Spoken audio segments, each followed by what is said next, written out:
Hello and welcome to Mr. Randy's Wine and Spirits. I am Mr. Randy and today we're going to be doing another final pour episode. If you're new to the channel, hello, welcome. Always good to see new faces and all my returning viewers. Always good to see you coming back and back again. So today's final pour episode is going to be of the El Tequileno. I had it written down and I haven't bothered to remember it. But it's one of those 1/10 of a thing that I usually lose. But this is a Reposado. It is 40% alcohol by volume. There it is. What is that? What is that? Nothing. That's not me. Okay, so let's go ahead and get this pour on, shall we? This is going to be, this is going to be more than just a last single pour. So I misjudged this bottle. I often do that sometimes. So Mr. Randy does a 3-part series. Part 1, off the rip, get it home, crack it open, have my first pour, share my first impressions with you because that's what we do. Part 2, full review time. We drink it down halfway. We put the cap back on, put it back on the shelf, let it sit for a week and a half, 2 weeks. While it's sitting there, I go online, find as much as I can talk about, bring it back, talk about it, score it, continue to drink it because part 3, where we're at today, the final pour episode. And we're going to take this final pour, we're going to compare it to the first pour off the rip and everything in between. This, if you experience anything and whatnot in the libations of tequila, this label looks familiar. It should look familiar. It is a relatively popular, man, I can smell it from here. It's a relatively popular, not quite as much as say like a Don Julio, or a few others out there, which we don't dare speak their name. So this one, I gotta say, I did not care too much for it off the rip. It was okay, nothing special. I didn't think too much about it. Drank it down to about halfway point, got lost in all the bottles on the shelf for a while. Now we're here to do the final pour. So this one, I would have to say, is much better on the second half of the bottle than the first half. Now that it's relaxed, now that it's had time to open up, off gas, and relax, you really get to know the liquid, the juice in the bottle, if you so say. So, on the nose, I have suspicions. And if you know, you know, I have suspicions. This was a relatively inexpensive bottle. I want to say this one was roughly about $20 out the door, if I remember correctly. It's a very soft nose. I get lots of soft caramel and baked agave with some pepper. I'm going to say it's white pepper still, with some soft caramel, but you see it's a Reposado. It's not very dark, which is just fine. I don't care about the color of it as long as it's natural. That's what matters most. As long as it's natural and hasn't been perverted in any manner, shape, or form by adding coloring, which is unnecessary, adding flavoring, which is unnecessary.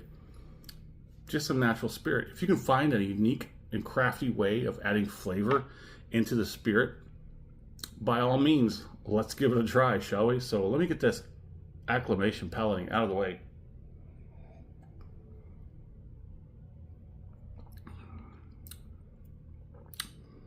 This has a sort of a sickly, odd twist to the flavor palating.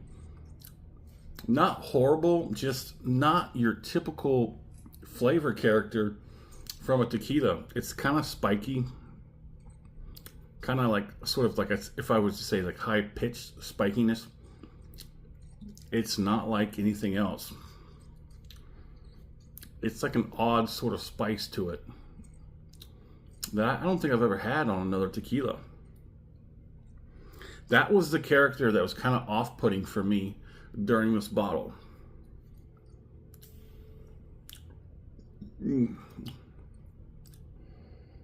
It's kind of somewhat very, very slightly on the nose, but it's more so on the palate. Now, I do suspect it says non-chill filtered.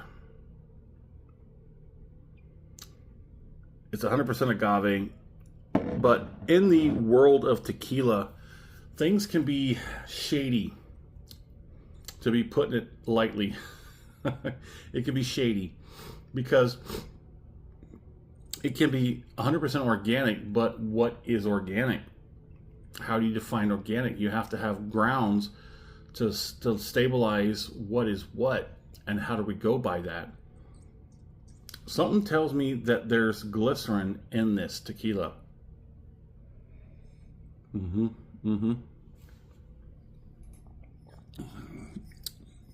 Yeah, I'm pretty sure there's glycerin. I'm pretty sure there's glycerin in here. It's got pretty good, look at that, yeah. This is the final pour after, I want to say about 7 weeks. At least 7 weeks, because I've put this video off. I put the full review off a few times, and I put this final pour off a few times back. I set it back a few days. Just because it's not quite, I don't know, it's that one character that sort of rubs me the wrong way. It's not horrible, it's just different enough to be out of line, where there's much more better things on the shelf to drink. There's a good amount of heat building up in the back end. This is like a solid 2. Where there's a little bit of jowls and cheeks, but not much of anything else. Flavor sort of falls relatively flat, somewhat faster. Yeah. And it leaves that pepper. That pepperness sort of hangs around a bit afterwards. See, with the glycerin will hold all of the nosing characters and that flavor profile from the first pour to the final pour. It will barely ever notch down at all, because that's what glycerin does. It sort of holds everything together like an adhesive, like a glue. It just sort of like takes it all and just sort of keeps it together and holds it all the way through. Don't get it wrong though, don't get it twisted, that some tequilas can actually have a nose and a palate that will hold strong from tip to bottom without adding glycerin. But those tequilas, they're not costing you $20. No. They're probably pushing you up to $60 a bottle, and they're probably much darker than that, because they probably spend a little more time in the barrel, and they're probably using a whole lot of more quality ingredients, and the process is much more intense. But this is definitely an inexpensive, I wouldn't say cheap, because cheap would probably be pushing it between 10 and 15, and expensive can get you, 20 to 30, and after that, well, it's moderate costing from 40 to 60. After the $60 price point, you're getting into expensive. After that, you get ridiculously expensive. But with that being said, let's go ahead and get this final pour on.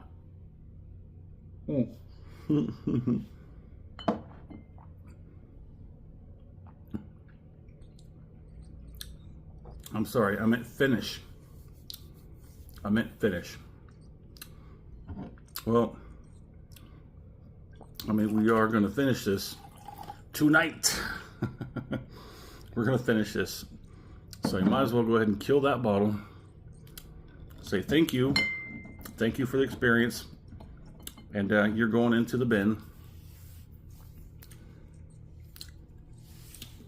So the finish is mostly back end heat and spice. You do get a little bit of flavor of that baked agave, that sweet caramel vanilla with the back end of oakiness. Yeah, there's definitely glycerin in this. I don't know if I put this out there in the full review video, but there's definitely glycerin in this. And it definitely is apparent. It's apparent because there's a sort of taste that you get when you have a tequila that's using glycerin and it holds everything steady from first to last pour. There's a certain flavor you get. Once you've got it, once you've had it a few times, you know what it is, and you know it when you have it. I'm not holding that against this label. It's good. It's different because it's got that one little twist of difference in its flavor character profile. It's fine and dandy, says Mr. Randy. If you liked the video, go ahead and hit that thumbs up button. If you haven't subscribed to the channel, go ahead and do that while you're there. That way you get these videos as soon as I release them, no longer waiting on the algorithm, because you know it's not going to suggest my videos to anyone. You find some quality in the videos, that's excellent. Let me know. In the comment section, love to know where you're at, what are you drinking, what's going on in the world of libations around you. Have you had this one? And what do you think about it? Well, there it is. As always, thanks for stopping by here at Mr. Randy's Wine and Spirits. We're going to call it a decent one. How about that?